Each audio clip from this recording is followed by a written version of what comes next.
வணக்கம். இரவு நேர பிரதான செய்திகளின் ஊடாக நர்மதா சிறையில். முதலில் தலைப்புச் செய்திகள்.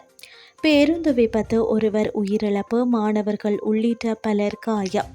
முகக்கவசம் அணியுமாறு அறிவுறுத்தல். காரணம் இதுதான். தங்கம் விலையில் மீண்டும் திடீர் ஏற்றம், விலை மேலும் அதிகரிக்குமா? வெளிநாடொன்றில் சிறையில் ஏற்பட்ட வன்முறை, பலர் பலி. இனி விரிவான செய்திகள். அனுராதபுரம் தலாவ பகுதியில் உள்ள ஜெயகங்க சந்திக்கு அருகில் பாடசாலை மாணவர்கள் அடங்கிய குழுவினர் பயணித்த பேருந்தொன்று வீதியை விட்டு விலகி விபத்துக்குள்ளாகியுள்ளது. குறித்த விபத்தில் ஒருவர் உயிரிழந்துள்ளார். அத்துடன் விபத்தில் 25க்கும் மேற்பட்டவர்கள் காயமடைந்துள்ளதாக தெரிவிக்கப்பட்டுள்ளது. காயமடைந்தவர்கள் தலாவ பிரதேச மருத்துவமனையில் அனுமதிக்கப்பட்டுள்ளதாக மருத்துவமனை வட்டாரங்கள் தெரிவிக்கின்றன. நாட்டின் பல பகுதிகளில் காற்றின் தரம் தற்போது ஆரோக்கியத்திற்கு பாதகமான அளவுக்கு குறைந்துள்ளதாக காற்று தர குறியீட்டு முறைமையின் நேரடி தரவுகள் தெரிவிக்கின்றன.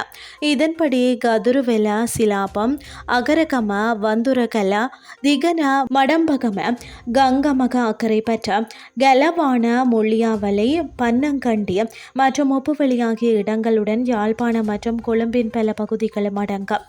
காற்றில் உள்ள மாசு அளவு நீண்ட நேரம் சுவாசிப்பதற்கு ஆபத்தான அளவை எட்டியுள்ளது. இது சிறுவர், முதியோர் மற்றும் சுவாச அல்லது இதய நோய்கள் உள்ளவர்களுக்கு மிகவும் ஆபத்தானது என நிபுணர்கள் எச்சரிக்கின்றனர்.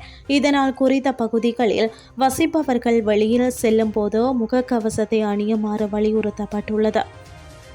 கடந்த சனிக்கிழமையுடன் ஒப்பிடுகையில் இன்று 24 கேரட் தங்கம் பவுன் ஒன்றுக்கு 2000 ரூபாயால் அதிகரித்துள்ளதாக இலங்கை நகைக்கடை உரிமையாளர்கள் சங்கம் தெரிவித்துள்ளது.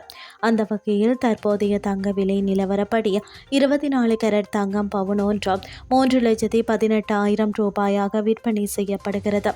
22 கேரட் தங்கம் பவுன் ஒன்று 2,94,000 ரூபாயாகவும் விற்பனை செய்யப்படுகிறது.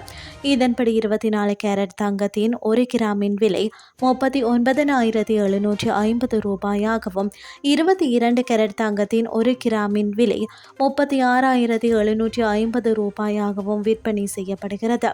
இதேவேளை வெள்ளி 1 கிராமின் விலை 800 ரூபாயாகவும் விற்பனை செய்யப்படுவதாகவும் இலங்கை நகைக்கடை உரிமையாளர்கள் சங்கம் தெரிவித்துள்ளது. இனி வெளிநாட்டு செய்திகள்.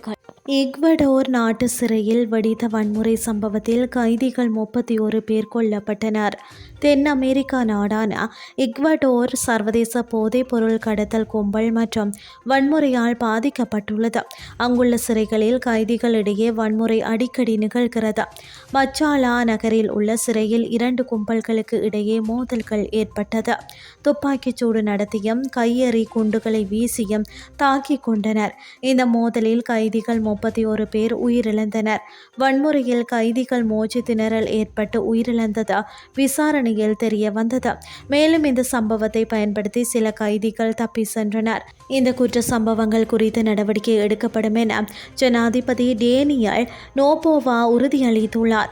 செப்டம்பரில் நடந்த கலவரத்தில் 14 பேர் கொல்லப்பட்டனர். மேலும் 14 பேர் காயமடைந்தனர். தற்போது மீண்டும் அரங்கேறிய கலவரத்தில் கைதிகள் 31 பேர் கொல்லப்பட்ட சம்பவம் பரபரப்பை ஏற்படுத்தியுள்ளது. இத்துடன் செய்திகள் யாவும் நிறைவடைகின்றது. அடுத்த காலை 8:30 எதிர்பாருங்கள். நன்றி.